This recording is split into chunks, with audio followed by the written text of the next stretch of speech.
నమస్తే welcome to V3 news లక్ష్యం సమాజయితం నేను మానస ముందుగా హెడ్లైన్స్ సోమవారం సూర్యాపేటలోని కల్నల్ సంతోష్ బాబు ఇంటికి వెళ్లనున్న సీఎం కేసీఆర్ పర్యటనకు సంబంధించి ఏర్పాట్లు చేస్తున్న అధికారులు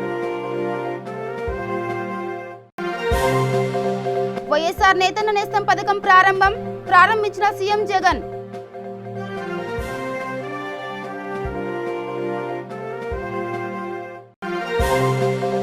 జగిత్యాల జిల్లా కేంద్రంలో హరితహారం సన్నాహక సదస్సులో పాల్గొన్న రాష్ట్ర సంక్షేమ శాఖ మంత్రి కొప్పుల ఈశ్వర్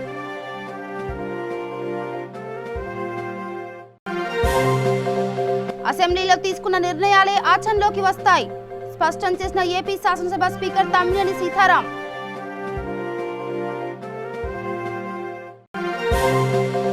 జహీరాబాద్ లో నకిలీ విత్తనాలు అమ్మిన షాపులకు నోటీసులు క్రిమినల్ కేసులు నమోదు చేస్తామన్న అధికారులు ఇక డీటెయిల్స్కి వెళ్తే సోమవారం సీఎం కేసీఆర్ సూర్యాపేటకు వెళ్లనున్నారు. ఈ సందర్భంగా కల్నల్ సంతోష్ కుటుంబాన్ని కేసీఆర్ పరామర్శిస్తారు. సంతోష్ బాబు కుటుంబానికి ప్రభుత్వ సాయాన్ని కేసీఆర్ అందజేయనున్నారు. గాల్వాన్ లోయలో చైనా సైనికులతో జరిగిన ఘర్షణలో మరణించిన కల్నల్ సంతోష్ బాబు కుటుంబానికి రాష్ట్ర ప్రభుత్వం పూర్తి అండగా ఉంటుందని కేసీఆర్ అన్నారు. రాష్ట్ర ప్రభుత్వం తరఫున సంతోష్ బాబు కుటుంబానికి 5 కోట్ల రూపాయల ఆర్థిక సహాయం ప్రకటించారు. దీంతో పాటు నివాస స్థలం, సంతోష్ బాబు భార్యకు గ్రూప్ 1 స్థాయి ఉద్యోగం ఇస్తామని తెలిపారు. తానే స్వయంగా వారి ఇంటికెళ్లి సాయం అందజేస్తానన్నారు. ఆయన అన్నట్లుగానే సోమవారం సూర్యాపేటకు వెళ్లనున్నారు. కేసీఆర్ పర్యటనకు సంబంధించి అధికారులు ఏర్పాట్లు చేస్తున్నారు. ఇటీవల సూర్యాపేటలో కరోనా ప్రబలిన నేపథ్యంలో కోవిడ్ నిబంధనల మేరకే కేసీఆర్ పర్యటనను అధికారులు ఖరారు చేశారు. ఏపీ సీఎం జగన్ ఇవాళ వైఎస్ఆర్ నేతన్న నేస్తం పథకం ప్రారంభించారు. సొంత మగ్గం కలిగి దారిద్ర్య రేఖకు దిగువన జీవిస్తున్న ప్రతి చేనేత కుటుంబానికి ఈ పథకం ద్వారా వరుసగా 2వ ఏడాది 24,000 రూపాయల చొప్పున ఆర్థిక సాయం అందించనున్నారు. తాడపల్లి క్యాంపు కార్యాలయం నుంచే బటన్ నొక్కి సీఎం జగన్ ఈ పథకం ప్రారంభించారు. ఈ సందర్భంగా వీడియో లింక్ ద్వారా లబ్ధిదారులతో మాట్లాడారు. గతేడాది తన పుట్టినరోజు డిసెంబర్ 21న వైఎస్ఆర్ నేతన్న నేస్తం పథకాన్ని ప్రారంభించామని, 2వ విడత సాయాన్ని మళ్లీ అదే రోజున ఇద్దామనుకున్న కరోనా కష్టకాలంలో నేతన్నలు పడుతున్న కష్టం చూడలేక వారికి ముందుగానే సాయం విడుదల చేస్తున్నామని ముఖ్యమంత్రి చెప్పారు. జగిత్యాల జిల్లా కేంద్రంలోని పద్మనాయక కళ్యాణ మండపంలో జరిగిన హరితహారం 6వ విడత సన్నాహక సదస్సులో రాష్ట్ర సంక్షేమ శాఖ మంత్రి కొప్పుల ఈశ్వర్ పాల్గొన్నారు. ఈ సందర్భంగా మంత్రి ఈశ్వర్ మాట్లాడుతూ ఆకుపచ్చ తెలంగాణ కోసం ప్రభుత్వం ప్రతిష్టాత్మకంగా నిర్వహించిన హరితహారం కార్యక్రమంలో భాగంగా 6వ విడత కార్యక్రమాన్ని అధికారులు, ప్రజాప్రతినిధులు బాధ్యతాయుతంగా నిర్వహించాలని, మొక్కలను నాటడమే కాదు వాటిని పరిరక్షించే బాధ్యత ప్రతి ఒక్కరూ తీసుకుని మొక్కలను కాపాడాలని తెలిపారు. ఈ కార్యక్రమంలో జిల్లా collector G Ravi, ZP chairman దావా వసంత, ఎమ్మెల్యేలు, వివిధ శాఖల అధికారులు, ప్రజాప్రతినిధులు పాల్గొన్నారు.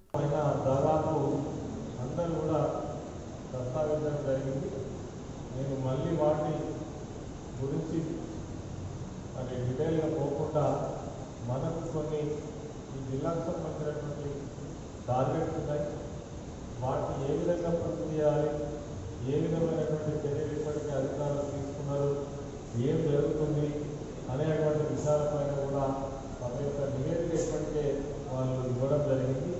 వాటిని పూర్తిగా తప్పకుండా అమలు చేసేటువంటి ప్రయత్నం తప్పకుండా జరగాలి.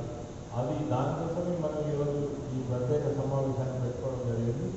మరి ముఖ్యంగా ఇప్పుడు మనం ముందున్నటువంటి మొదటి అంశం ఏదైతే ఉన్నదో మరి హరితహారం.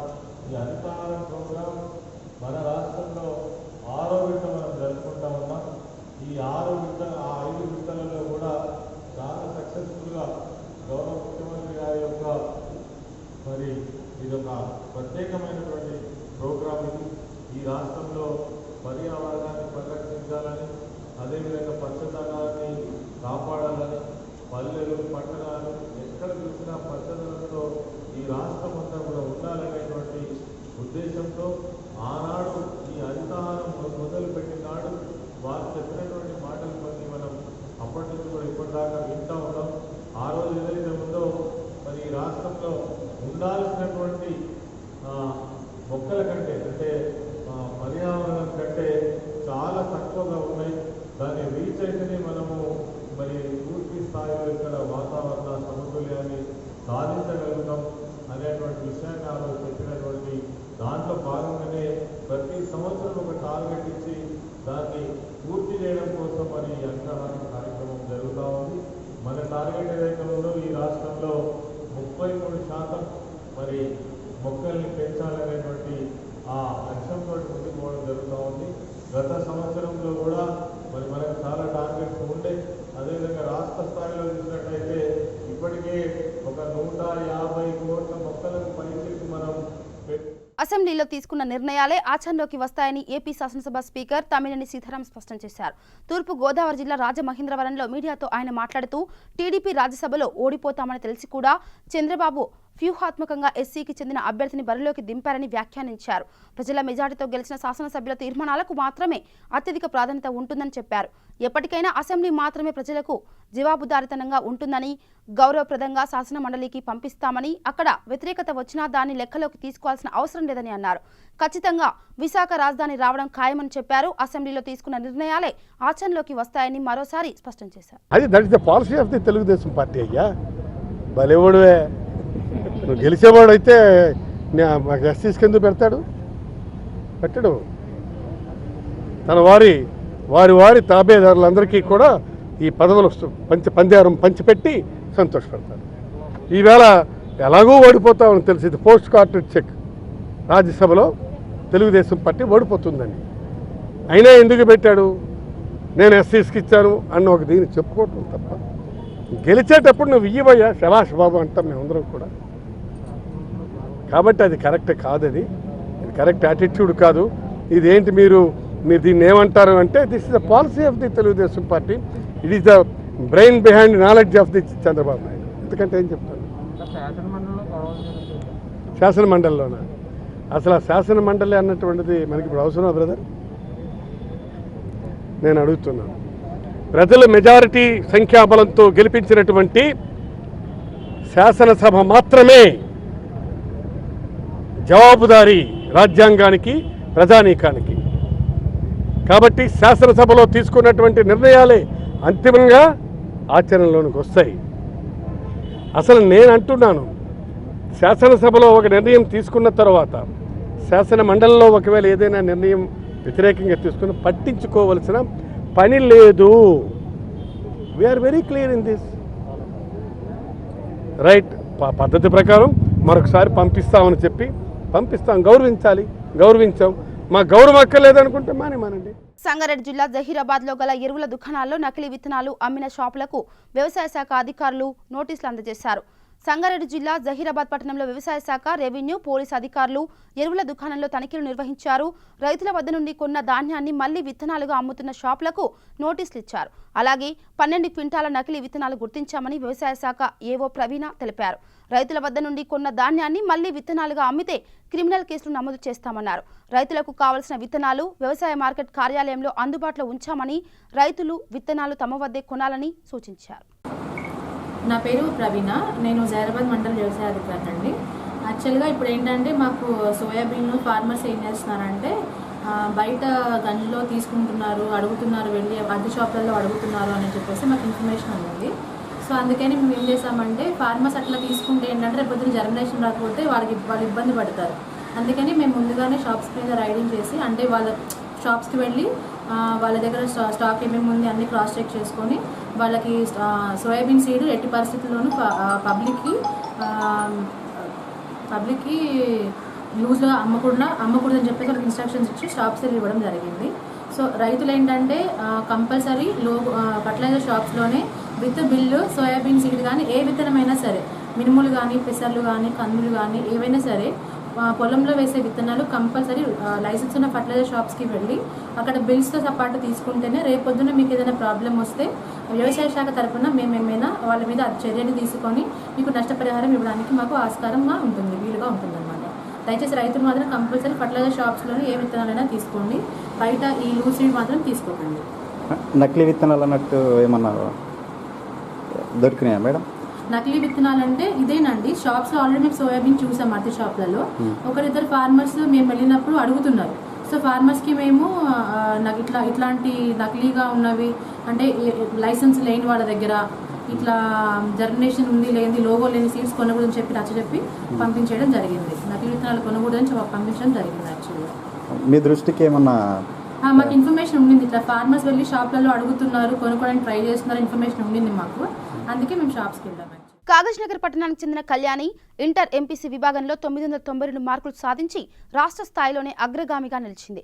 ఇంటర్ ఫలితాల్లోనే కాకుండా 10వ తరగతిలో మరియు ఐఐటి మెయిన్స్లో అత్యుత్తమ ఫలితాలు సాధించింది. అత్యుత్తమ ప్రతిభ కనబరిచిన కళ్యాణిని BJP assembly incharge doctor Kothapalli Srinivas, doctor Kothapalli Anitha దంపతులు సన్మానించారు. అనంతరం వారు మాట్లాడుతూ 20 మంది 10వ తరగతి విద్యార్థులకు ఫీజులు చెల్లించగా వారిలో ఒకరైన కళ్యాణి ఇంటర్లో స్టేట్ టాపర్గా వచ్చినందుకు చాలా సంతోషంగా ఉందని తెలిపారు. ఉన్నత చదువులకై ఎటువంటి ఆర్థిక సహాయం కావాలన్నా భారతీయ జనతా పార్టీ ఆధ్వర్యంలో సహాయం చేస్తామన్నారు. సంగారెడ్డి జిల్లా పఠాన్చెరు మండల కేంద్రంలో నవభారత్ నిర్మాణ్ యువసేన అధ్యక్షుడు మెట్టు శ్రీధర్ మీడియా సమావేశం నిర్వహించారు. కరోనా విషయంలో ప్రజలు తమకు తాముగా నియంత్రణ పాటించి తగు జాగ్రత్తలు తీసుకోవాలని తెలిపారు. బయటకి వచ్చినప్పుడు మాస్కులు ధరించి భౌతిక దూరాన్ని పాటించాలని కోరారు. పఠాన్చెరు పరిధిలోని రోజుకు కొత్త కేసులు పెరుగుతున్న నేపథ్యంలో ప్రజలు స్వచ్ఛందంగా అప్రమత్తమై ప్రభుత్వానికి సహకరించి వ్యాధి వ్యాప్తిని అరికట్టాలని విజ్ఞప్తి చేశారు. మిత్రులందరికీ నమస్కారం. నేను మీ మెట్టు శ్రీధర్. మరి ఈరోజు మరొకసారి మీ ముందుకు రావడానికి కారణం ఏంటంటే, మరి మీకు తెలిసే ఉంటుంది, పఠాన్చెరు నియోజకవర్గ పరిధిలో మరి ఎప్పుడైతే లాక్డౌన్ ఉన్నదో అప్పుడు అడపాదడపా కేసులు వస్తూ ఉన్నాయి. కానీ ప్రస్తుత సిచ్యువేషన్ చూసుకుంటూ ఉంటే మరి రోజుకొక న్యూస్ మనం వినాల్సి వస్తుంది. మరి నిన్నగాక మొన్న ఇస్నాపూర్లో చేపలు అమ్ముకునే వాళ్ళకి ఇద్దరికి, మరి నిన్న పఠాన్చెరు అంబేద్కర్ కాలనీ, మరి ఈరోజు చిట్కులు ఓడిఎఫ్ కాలనీ, మరి బొల్లారంకి సంబంధించి, బీరంగూడకు సంబంధించి, బీడిఎల్కి సంబంధించి రోజు మనం వివిధ రకాల వార్తలు వింటూ ఉన్నాం. మరి నేను పఠాన్చెరు ప్రజలతో పాటు సంగారెడ్డి ప్రజలకు, రాష్ట్ర ప్రజలకి, ప్రతి ఒక్కరికి నేను వేడుకునేది ఏంటంటే, ఎంతసేపు మరి మనము కరోనా వచ్చింది అని చెప్పి మరి మనం భయపడుతున్నామా, భయం నటిస్తున్నామా అనేది ఇంకా నాకు అర్థమవుతలేదు. ఎందుకంటే ఇవాళ ఆ భయం అనేది రోడ్డు పైన పోతే మరి ఎక్కడా కనిపిస్తలేదు. ఎందుకంటే ఎక్కడైతే పబ్లిక్ గ్యాదరింగ్ ఉంటుందో అక్కడ ఏ వ్యక్తి గిట మరి ఆ కరోనాకు భయపడి సరే మనం సామాజిక దూరాన్ని పాటిద్దాం, మరి భౌతిక దూరాన్ని పాటిద్దాం, ఒకరికి కొంచెం దూరంలో ఉందాం, మరి ముక్కుకో మాస్క్ కట్టుకుందాం, శానిటైజర్ వాడదామని ఆ జాగ్రత్తలు అనేటివి మరి ఎక్కడ కనిపిస్తలే.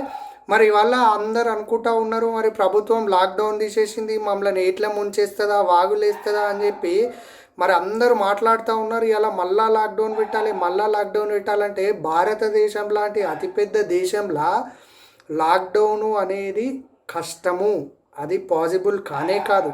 ఎందుకంటే ఇవాళ ఉన్నోడు మరి అవి ఉన్నదో లేదో వేసుకొని తింటాడు, కానీ రోజు తెచ్చుకొని మరి నైటు పూట వండుకొని తినే కుటుంబాలు మరి వేల కొలది భారతదేశంలో ఉన్నాయి. మరొక్కసారి లాక్డౌన్ అనేది మాత్రం మైండ్లోకి వెళ్ళి ప్రతి ఒక్కరం డిలీట్ చేయాలి. శ్రీనగర్ కాలనీలోని డివిజన్ ఎల్లారెడ్డిగూడలో నూతనంగా నిర్మించిన 30 అడుగుల సీసీ రోడ్డును జూబ్లీహిల్స్ ఎమ్మెల్యే మాగంటి గోపీనాథ్ ప్రారంభించారు. అనంతరం వీరమరణం పొందిన కల్నల్ సంతోష్ బాబుకు నివాళులర్పించి 2 నిమిషాలు మౌనం పాటించారు. ఈ కార్యక్రమంలో DE Chaitanya, AE Charan, contractor Ramachandar Reddy, division అధ్యక్షులు తదితరులు పాల్గొన్నారు. కుటుంబ సభ్యులకు, మన శ్రీనగర్ కాలనీ గ్రామ వాస్తవ్యులకు అందరికీ స్వాగతం, సుస్వాగతం. ఈరోజు డెఫినెట్లీ చాలా మంచి రోజు. మాకు ఒక 5 ఏళ్ళ 6 ఏళ్ళ మా పరిశ్రమ దీక్ష అయినందుకు చాలా సంతోషిస్తాం. మీరు ఏ రోడ్ అయినా అనుకోండి, రోడ్ అని మేము పిలుచుకుంటాం.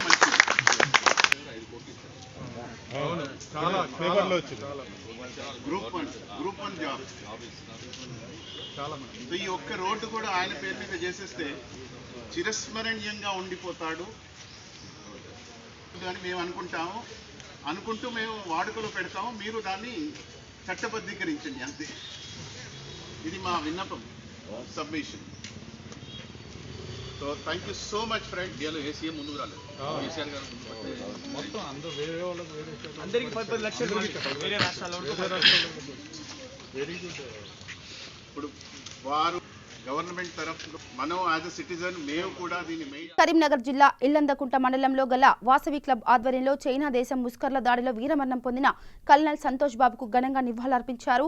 అనంతరం వక్తలు మాట్లాడుతూ ముఖ్యమంత్రి కేసీఆర్ వారి కుటుంబానికి 5 కోట్ల రూపాయలు ప్రకటించడం ఎంతో సంతోషంగా ఉందన్నారు. ఈ సందర్భంగా ఆర్యవైశ్య సంఘం ఇల్లందకుంట మండల ప్రజలు హర్షం వ్యక్తం చేశారు. జై వాసవి మాత. ఈరోజు చైనా దేశపు ముస్కర్ల దాడిలో వీరమరణం పొందినటువంటి కల్నల్ సంతోష్ గుప్తా గారికి ఘనంగా నివాళులర్పించడం జరిగింది. ఇటువంటి మహానుభావుని పోగొట్టుకున్నందుకు తెలంగాణ రాష్ట్రంలో ఇటువంటి గొప్పనైనటువంటి మేధావి నిజంగా గర్వకారణమైనటువంటి విషయం. ఈ సందర్భంగా మా ఆర్యవైశ్య సంఘాలు ఇల్లంతకుంట మండలం తరఫున ఘనంగా నివాళులు అర్పించడం జరిగింది. ఈ యొక్క వ్యక్తికి వీరంపట్నం పొందినటువంటి వ్యక్తికి మన గవర్నమెంట్ ముఖ్యమంత్రి కేసీఆర్ గారు మరియు మన మినిస్టర్ ఈటెల రాజేందర్ గారు 5 కోట్ల రూపాయలు ప్రకటించి అదేవిధంగా వాళ్ళ యొక్క భార్యకు గ్రూప్ 1 ఉద్యోగం మరియు ఇంటి స్థలాన్ని ఇచ్చేందుకు ఒప్పుకున్నందుకు ఈరోజు వారికి కూడా ప్రత్యేకమైనటువంటి ధన్యవాదాలు తెలియజేసుకుంటున్నాను. జై వాసవి. రంగారెడ్డి జిల్లా శంషాబాద్లో ఏబీవీపీ కార్యకర్తలు చైనా అధ్యక్షుడు దిష్టిబొమ్మ ఆ దేశ జాతీయ జెండాను తగలబెట్టారు. చైనా వస్తువులను బ్యాన్ చేయాలని పెద్ద ఎత్తున నినాదాలు చేశారు. అనంతరం ఇండియా చైనా బోర్డర్లో అమరులైన కల్నల్ సంతోష్ కుమార్ చిత్రపటానికి పూలమాల వేసి నివాళులర్పించారు. భారతదేశంలో ఉన్న ప్రతి ఒక్కరూ చైనాను ఆర్థికంగా దెబ్బతీయాలంటే చైనా వస్తువులను కొనకుండా బ్యాన్ చేయాలని కోరారు. భారత్ చైనా మధ్య యుద్ధం వస్తే ఏబీవీపీ కార్యకర్తలంతా బార్డర్ వద్ద నిలబడి యుద్ధం చేయడానికి సిద్ధంగా ఉన్నామని ఏబీవీపీ రాష్ట్ర నాయకులు మహేందర్ తెలిపారు. అందరికీ నమస్కారం. ఈరోజు అఖిల భారతీయ విద్యార్థి పరిషత్ ఆధ్వర్యంలో మన చైనా బార్డరు భారతదేశ బార్డర్ల సమీపంలో భారతదేశానికి సంబంధించినటువంటి జవాన్లని అతి క్రూరంగా చంపినటువంటి ఎవరైతే చైనా సైనికులకు వ్యతిరేకంగా ఈరోజు చైనా అధ్యక్షుని యొక్క దిష్టిబొమ్మ దాన కార్యక్రమాన్ని నిర్వహించడం జరిగింది. అదేవిధంగా చైనాకు సంబంధించినటువంటి జాతీయ పతాకాన్ని కూడా ఈరోజు తగలబెట్టడం జరిగింది. ముఖ్యంగా మన భారతదేశంలో ఉన్నటువంటి పౌరులంతా కూడా మనకు ప్రధానమైనటువంటి శత్రువు ఎవరయ్యా అంటే పాకిస్తాన్ అని చెప్తున్నారు. కానీ ప్రధానమైనటువంటి శత్రువు పాకిస్తాన్ అయితే కంటికి కనిపించని శత్రువు ఎవరైనా ఉన్నారు ఈ ప్రపంచంలో మనకంటే అది చైనా మాత్రమే. అలాంటి చైనాకు గట్టి గుణపాఠం చెప్పాలి. మన సైనికుల యొక్క ప్రాణాలను మనం కాపాడుకోవాలి. మన దేశం యొక్క సార్వభౌమాధికారాన్ని మనం కాపాడుకోవాలంటే ఖచ్చితంగా చైనాకు సంబంధించినటువంటి వ్యతిరేకమైనటువంటి కార్యక్రమాలు చేయాల్సినటువంటి అవసరం ఎంతైనా ఉన్నది. ఈరోజు మీరు చూసినట్టయితే మన తెలంగాణకు సంబంధించినటువంటి సంతోష్ బాబు గారు ఎవరైతే ఉన్నారో తను చిన్న పిల్లలుండి దేశాన్ని గురించి దేశం గురించి ప్రాణాలు త్యాగాలు చేసినటువంటి ఒక గొప్ప వ్యక్తి. అలాంటి వ్యక్తి కనుక మనం నిజమైనటువంటి నివాళులు అర్పించాలంటే ఈరోజు చైనాకు సంబంధించినటువంటి వస్తువులన్నింటిని కూడా మనం బహిష్కరించాల్సినటువంటి అవసరం ఎంతైనా ఉన్నది. ఇలాంటి కుక్క బుద్ధి వక్ర బుద్ధి చైనా కనుక మారుకోపోయినట్లయితే మన దేశ గవర్నమెంట్ అయినటువంటి నరేంద్ర మోడీ గారు ఖచ్చితంగా వాళ్ళ మీద యుద్ధం ప్రకటించాలి. దానికి యావత్ దేశంలో ఉన్నటువంటి పౌరులందరూ కూడా మద్దతు తెలపాలని చెప్పేసి ఈ యొక్క సందర్భంగా అఖిల భారతీయ విద్యార్థి పరిషత్ ద్వారా మేమందరం కూడా కోరడం జరుగుతుంది. దేశానికి ఏ సమయంలో అయినా ఏ ఇబ్బందులు జరిగినా ఏ కష్టం వచ్చినా అఖిల భారతీయ విద్యార్థి పరిషత్ ద్వారా యువత అంతా కూడా ముందుకొచ్చి బార్డర్లలో నిలబడి సైతం మేము సేవ చేయడానికి వెనుకాడమని చెప్పేసి ఈ యొక్క సందర్భంగా తెలియజేస్తున్నాము. వక్రబుద్ధి కుక్క బుద్ధి అయినటువంటి ఈ యొక్క చైనాని దెబ్బ కొట్టాల్సినటువంటి అవసరం ఈ యొక్క దేశానికి ఉందని చెప్పేసి ఈ యొక్క సందర్భంగా తెలియజేయడం జరుగుతుంది. ఇలాంటి చర్యలు ఇక ముందు కూడా జరగకుండా ప్రభుత్వం చర్యలు తీసుకోవాలని మేమందరం కూడా కోరడం జరుగుతుంది. భారత్ మాతాకి. వికారాబాద్ జిల్లా పరిగి పురపాలక సంఘంలో municipal chairman Mukunda Ashok, municipal commissioner Praveen Kumar Reddy అధ్యక్షతన ఎల్ఆర్ఎస్ మేళా నిర్వహించారు. అనధికార లేఅవుట్లు ప్లాట్ల క్రమబద్ధీకరణ కోసం ఈ అవకాశాన్ని వినియోగించుకోవాలని తెలియజేశారు. వ్యక్తిగత ప్లాట్లను రెగ్యులరైజేషన్ కొరకు ఆర్డీని ఆన్లైన్లో సమర్పించాలని తెలిపారు. అపరాధ రుసుములో 10% లేదా 10,000 రూపాయల ఆన్లైన్లో చెల్లించాలన్నారు. ఈ కార్యక్రమంలో మున్సిపల్ కౌన్సిలర్లు తదితరులు పాల్గొన్నారు. నా పేరు ప్రవీణ్ కుమార్ అండి. నేను ఇక్కడ కొత్తగా వచ్చే మున్సిపల్ కమిషనర్ను. ప్రభుత్వం ప్రవేశపెట్టినటువంటి ఈ ఎల్ఆర్ఎస్ స్కీమ్ను ఖచ్చితంగా మీరందరూ సద్వినియోగం చేసుకొని అదేవిధంగా గౌరవ కౌన్సిల్ సభ్యులు కూడా వారి వార్డులలో అందరినీ మోటివేట్ చేసి ఎల్టీపీ వాళ్ళకి సహకరించి ప్రభుత్వానికి సహకరించి ఖచ్చితంగా మన మున్సిపాలిటీకి అభివృద్ధి కార్యక్రమంలో భాగం అవుతారని నేను ఆశిస్తున్నాను. మీకు ఎటువంటి ఏమన్నా డౌట్స్ ఏమైనా ఉంటే మన వీళ్ళు ఎల్టీపీ వాళ్ళు ఉంటారు, లైసెన్స్డ్ చేసే వాళ్ళు ఉంటారు. అదేవిధంగా గౌరవ సభ్యులకు కూడా ఏమైనా డౌట్లు ఉంటే నాకైతే దాని గురించి తెలియదు. వేణుగోపాల్ గారిని ఫోన్లో సంప్రదించవచ్చు. తర్వాత ఎల్టీపీ వాళ్ళు మీ గ్రామస్తులే, మీరు అందరూ తెలుసుకోవచ్చు. దీన్ని ఎల్ఆర్ఎస్ మనం ఎంత ఎక్కువగా చాలామంది దాదాపు 7-8 కావాలి మనకు. దాదాపు ఇప్పుడు 1425 మాత్రమే వచ్చినాయి. సరే ఒక స్టేజ్లో ఆగి ఉన్నాయి, దానికి ఏమి ఇబ్బంది ఏం లేదు. దాదాపు 8,000 రావాలా. వేణుగోపాల్ గారు ఈ మధ్యనే మన చైర్పర్సన్ గారు వాళ్ళకందరికి ఇన్ఫార్మ్ చేయడానికి కొద్ది అమౌంట్ ఏదో అది కూడా చేస్తాడు. అది పెడితే పెద్దపల్లి జిల్లా రామగిరి మండలం లొంక కేసారం గ్రామంలో సర్పంచ్ ఎండి మంజూర్ ఆధ్వర్యంలో జలహిత కార్యక్రమాన్ని జడ్పీటీసీ మాదరవేణి శారదా కుమార్ యాదవ్, ఎంపీపీ ఆరెల్లి దేవక్క కొమరయ్య ప్రారంభించారు. ఈ సందర్భంగా ఈఈ బాలరామయ్య మాట్లాడుతూ చెరువుల చుట్టూ ఆయకట్టు వరకు సాగునీరు అందించాలన్నదే సీఎం కేసీఆర్ లక్ష్యమన్నారు. ఈ కార్యక్రమంలో జేఈ ఎండి రఫీక్, ఎంపీడీఓ విజయ్ కుమార్, ఏపీఓ రమేష్ బాబు తదితరులు పాల్గొన్నారు. మన రాష్ట్ర గవర్నమెంట్ ఈ జలహితం అనే ప్రోగ్రామ్ని లాంచ్ చేశారు. ఈ యొక్క జలహితం ప్రోగ్రాంలో మన పని ఏంటంటే మనకున్నటువంటి వనరుల్ని యూజ్ చేసుకోవాలి. ఇప్పుడు మనకు ఉన్నటువంటి వనరులు ఏంటంటే ముఖ్యంగా మనకి ఈ మైనర్ ఇరిగేషన్లో చెరువులు ఇవన్నీ ఉన్నాయి. తర్వాత ఎస్ఆర్ఎస్పి కాలువలు ఉన్నాయి. ఎస్ఆర్ఎస్పి కాలువలో ఆల్రెడీ మీరు సిల్ట్ తీయడం జరిగింది, చాలా బాగున్నాయి, అది ఓకే. ఈ మైనర్ ఇరిగేషన్ యొక్క చెరువులు ఉన్నాయి కదా, ఈ చెరువుల మీద ప్రతి సంవత్సరం మనకి ఈ జంతు క్లియరెన్స్ పుడతా ఉంటుంది. ఈ ఎగ్జాంపుల్ ఏంటంటే ఇప్పుడు మన చుట్టూ ఉన్నటువంటి ఈ చెట్లు చామ ఇదంతా పుట్టింది. సో దీన్ని మనం క్లీన్ చేసుకోవాలి. అదేవిధంగా మనకి ఫీల్డ్ ఛానల్స్ ఎక్కడైతే నీళ్లు పోని ఏరియాలు ఉన్నాయో దాన్ని ఒకదాన్ని ఐడెంటిఫై చేసి అది కూడా నీళ్లు పోయే విధంగా మనం ఫిల్ట్ తీసుకోవచ్చు. దీనికోసం మనకి సెంట్రల్ గవర్నమెంట్ నుంచి కూడా ఫండ్స్ ఇచ్చారు మన ఎన్ఆర్ఈజీఎస్ కింద. సో అదే ప్రోగ్రాంలో మనం మన గవర్నమెంట్ నుంచి మనం టేకప్ చేస్తున్నాము. అందువల్ల ఈ ప్రోగ్రామ్ని మనం అందరం సక్సెస్ చేయాలని నేను కోరుకుంటున్నాను. సక్సెస్ చేసి మన జిల్లాని టాప్లో ఉండే విధంగా మనం చేయాల్సిన బాధ్యత మన మీద ఉంది. నిజామాబాద్ అర్బన్ బైపాస్ రోడ్లోని డబుల్ బెడ్రూమ్ ఇళ్లను జిల్లా కలెక్టర్ నారాయణ రెడ్డి పరిశీలించారు. బైపాస్ రోడ్లోని డబుల్ బెడ్రూమ్ ఇళ్ల నిర్మాణానికి ఎటువంటి అడ్డంకులు లేకుండా పనులు పూర్తయ్యేలా చర్యలు తీసుకోవాలని ఆర్ఎన్బి, ఇరిగేషన్, ఆర్డబ్ల్యూఎస్ ఇంజనీర్లను ఆదేశించారు. కొత్త కలెక్టరేట్ ప్రక్కన నిర్మాణంలో ఉన్న డబుల్ బెడ్రూమ్ ఇళ్ల నిర్మాణాన్ని పరిశీలించిన జిల్లా కలెక్టర్ వర్షాకాలం నీరు వచ్చి నిలిచిపోవడం వల్ల నిర్మాణం చేయలేకపోతున్న విషయాన్ని తెలుసుకున్నారు. నీటిని మళ్లించి పక్కనే ఉన్న ఎల్ఏ చెరువులోకి నీరు ఎప్పటికప్పుడు వెళ్లిపోయేలా చర్యలు తీసుకోవాలని సూచించారు. టోటల్గా అంటే ఒక గుర్తుపెట్టుకోండి, అంటే ఒక ఎఫ్టీఎల్ దగ్గరనే అప్పుడు ఎఫ్టీఎల్ దగ్గర వరకు ఆగింది, అది మళ్ళీ ఇట్లా వచ్చింది వాటర్, అది కూడా చూసుకోండి. ఇట్లా రావద్దు సార్, బండి అనేది ఎట్లుండాలంటే ఆ వాటర్ వెంటనే ఉండాలి, ప్లాట్లోకి రాకూడదు. అంటే మీరు అంత పూర్తి ఆలోచన సరే. ఎఫ్టీఎల్ ఎట్లా మామూలుగా ఇట్లా ఉండదు, ఎట్లా ఉంటుంది ఇట్లా ఉండదు. అదే మా సైట్ ఇక్కడ ఉంది, ఇప్పుడు ఇక్కడ కాబట్టి ఈ ఏరియా బండు కొడతాం. అంటే ఒకవేళ ఏరియా బండు కొడితే ఇట్లా రావచ్చు, అంటే ఈ సైట్ మొత్తం మీకు వాటర్ రాకుండా ఎంక్లోజ్ చేయాలి సార్, మొత్తం చూసుకున్నాను. ఎంక్లోజ్ చేయాలి.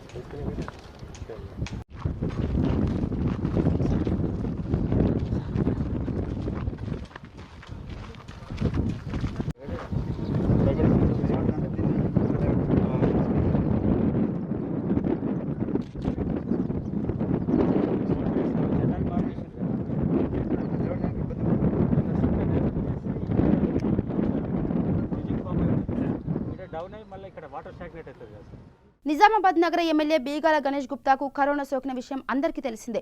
నగర శాసనసభ్యులు బీగాల గణేష్ గుప్తా త్వరగా కోలుకోవాలని గౌతమ్ నగర్ 40వ డివిజన్ కార్పొరేటర్ న్యామతాబాద్ శివశరణ్ గౌతమ్ నగర్ కాలనీలోని శ్రీ రేణుకా ఎల్లమ్మదేవి ఆలయంలో రుద్ర అభిషేకం, బిల్వార్చన, మృత్యుంజయ హోమం నిర్వహించారు. ఇందులో భాగంగానే నగర మేయర్ దండు నీతు కిరణ్ భర్త దండు శేఖర్ ఎమ్మెల్యే గణేష్ గుప్తా నిండు నూరేళ్లు ఆయుర ఆరోగ్యాలతో ఉండాలని పూర్ణాహుతి నిర్వహించారు.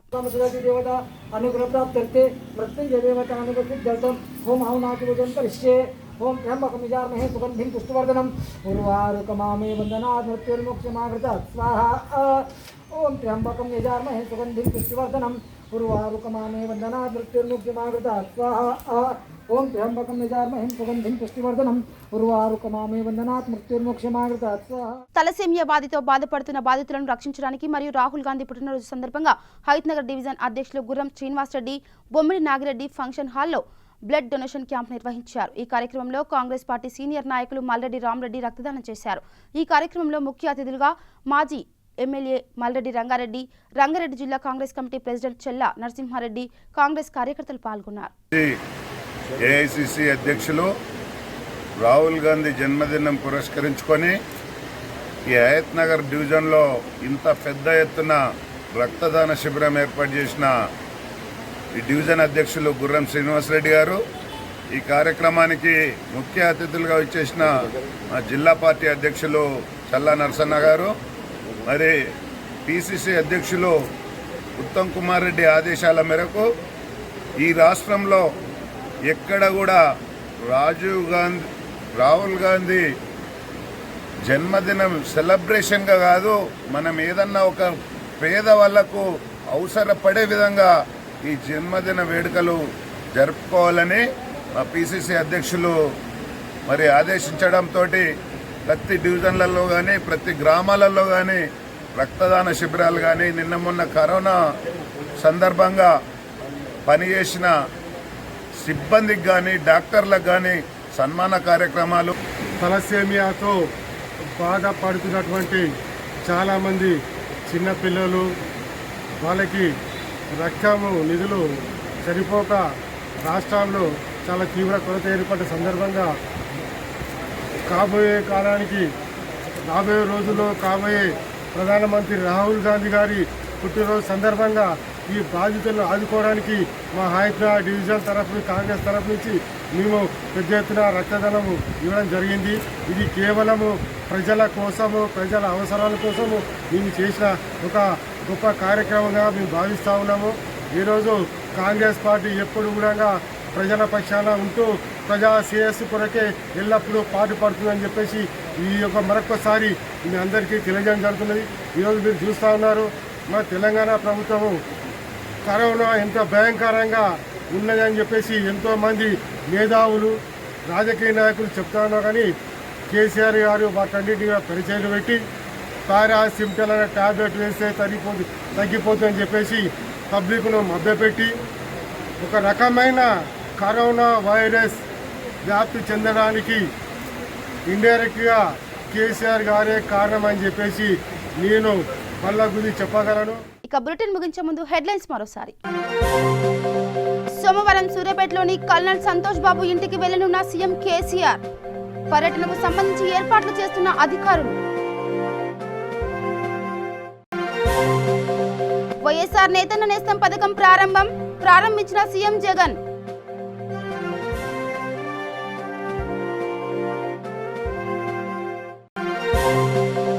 జగిత్యాల జిల్లా కేంద్రంలో హరితహారం సన్నాహక సదస్సులో పాల్గొన్న రాష్ట్ర సంక్షేమ శాఖ మంత్రి కొప్పుల ఈశ్వర్.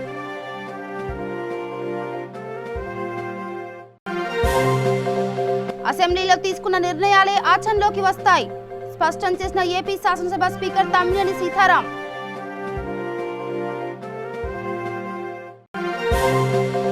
జహీరాబాద్ లో నకిలీ విత్తనాలు అమ్మిన షాపులకు నోటీసులు. క్రిమినల్ కేసులు నమోదు చేస్తామన్న అధికారులు. ఇవి బులెటిన్ అప్డేట్స్. చూస్తుండండి V3 news. లక్ష్యం సమాజైతే. నమస్కారం.